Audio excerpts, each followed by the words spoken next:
Fire Emblem as a series really likes having legends for every continent the games take place in. These great heroes who fought some battle dozens, if not hundreds, if not 1,000 years prior to the events of the game. From those who are long dead like Haim and Altina, to those who are somehow still alive in the game's story, like Athos and Rhea, every Fire Emblem game really likes having its own mythos. And from a world-building standpoint, that's really cool. It makes it feel like these places are genuinely real things with their own history and culture.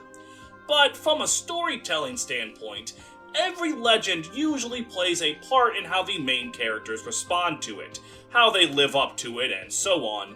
And from that sense, I think one of the most interesting legends in the series is actually the first one, Anri from the Arcanea games.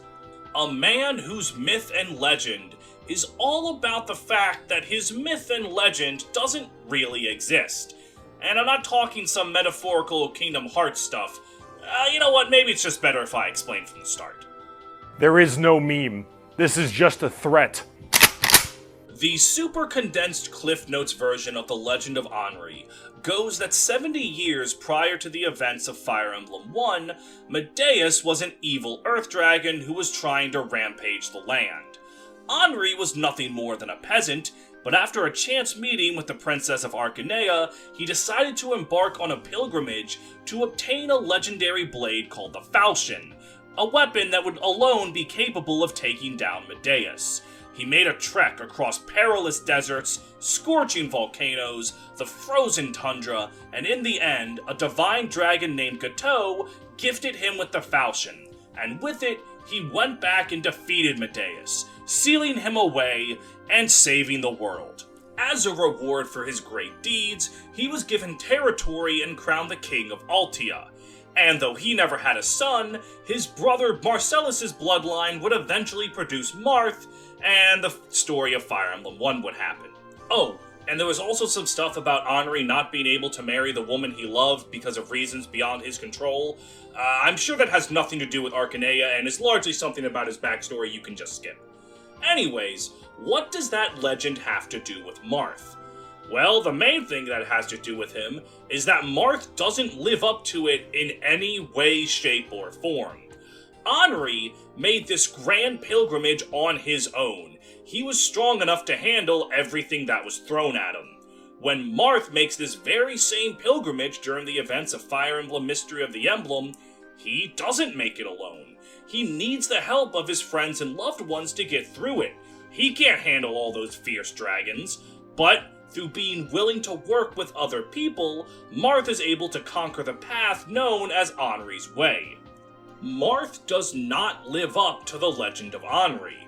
He is not nearly as strong and courageous and bold.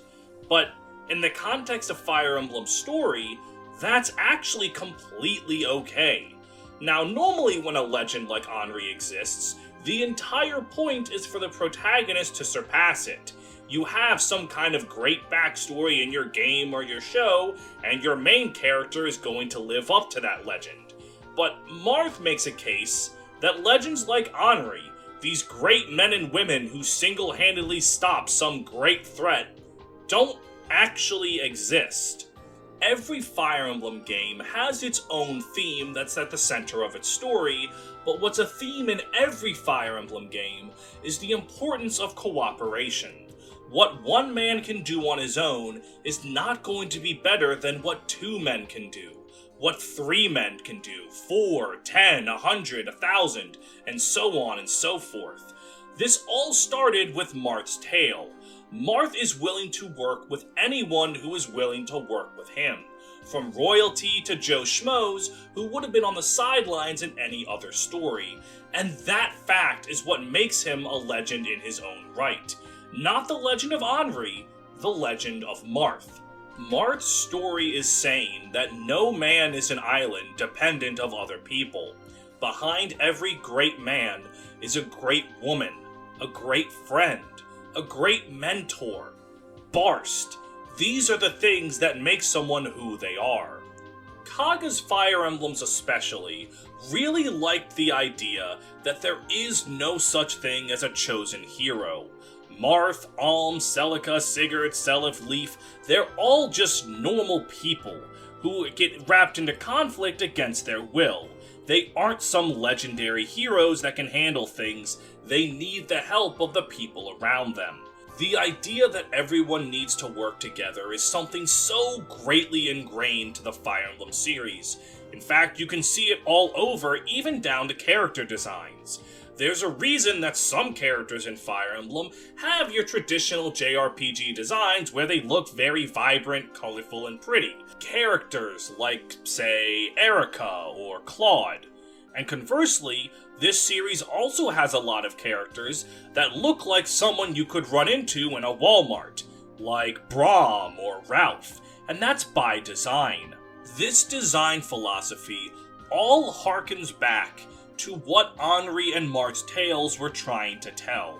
Real life isn't glamorous. It doesn't have some dashing young man ready to save the world. Instead, it's the actions of many. And what makes Anri's legend also very interesting happens in, of all things, Fire Emblem Awakening. Because by the time of Awakening, taking place centuries after Marth's tale, Marth has kind of gone through Anriification. He's referred to as the Great Hero King. Almost everyone in the land knows his name and praises him as this great figure that fought back against Medeus. But we know he didn't do all of that alone. He's not a great hero king, he's someone who worked together with other great heroes. So that also can make you wonder how much of Anri's tale was truly done by himself, thus reinforcing Fire Emblem 3's original idea of legends not really existing. Because that's another thing about Anri's legend that's really interesting. It does kind of tap into the idea that history really tends to focus on one guy being responsible for everything. In fact, I'm willing to bet you didn't even notice I did it in this very video, when I said that it was Kaga's lords that all prescribed to that idea, even though he wasn't the only one that wrote the first 5 Fire Emblem games. I completely disregarded names like Kasuke Terasaki, and you probably would have never noticed that if I didn't bring it up. What happened with Anri and Marth happens in real life all of the time. And it's really interesting that the first Fire Emblem games tackled this idea. And thinking about Anri's legend from that way, from thinking about it from the perspective that history was not made by just one person, can kind of be motivating. There's this idea that if your name isn't out there in the world, that means you've done something wrong, and that couldn't be farther from the truth. It's true, you might never be the kind of video game creator whose name is well known among the circle of game nerds, like, say, Yoshi P, but that doesn't mean that through working on games, your name won't show up in the credits all the same. From smaller scale things like that, to even bigger scale things. Like, sure, you might never be a name that's remembered in history books for starting to change the world, like Rosa Parks, but that doesn't mean you couldn't be one of the tens of thousands of people who were boycotting the bus right along with her. Every single legend in every single book had dozens of thousands of unnamed people who put in their part. Anri's legend is reminding us that it's okay to do your part. On things large, on things small, everything is enough, because that's what you're doing.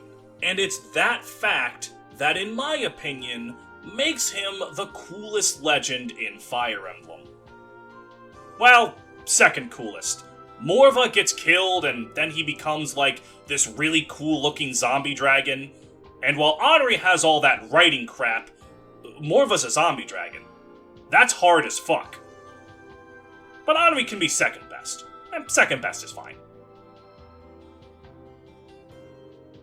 Hey, thank you very much for making it to the end of this video. It was a lot of fun, and honestly, I'm sorry there haven't been as many videos on the channel about Fire Emblem writing. I've just been having way too much fun with the reverse recruitment videos. I didn't expect the Let's Plays to be as fun as they were, and to pop off as much as they did, so that's kind of been what I've been doing. before the video ends, if you would like to follow me on Twitter, Blue Sky, subscribe to the channel, like the video, please do all of that. And I would like to thank my patrons before the video ends. My patrons include the likes of Adebayo Thompson, Alex Aureliga, Andrew Crockett, Bean Juice, Benz Again, Dr. McBackstab, Hell on Heelys, Ichigo D, Camus, Jaeger Guts, Kenpachi, Shura, Uzumaki, Kirie, Yamato, Kratos, Char Ansible, Frederick Sirius, Balzara, Hakuin, The White Void, Despacito 2, Larmachi, Lysevening Bolt, Marth War Criminal, Morga Lorgan, Plaid Arrow, Plaid is pronounced like the pattern, Ranger Man Sam, Shen Lu, the world's most unironic 8.5 tail stan, Vera the Artist, Walmart Greeter, Ya Girl Olwen, Brentendo 11, Drew Hack, Fire Emblem Lord, Ginger, Gugu Gaga, Cornelia Milkers 92, Lev Maverick, and Maple Knight. And Upscale Furry Trash, I definitely did not forget to read their name and I'm editing this in post. Thank you all for your continued support, and I'll see you in the next one. Take care.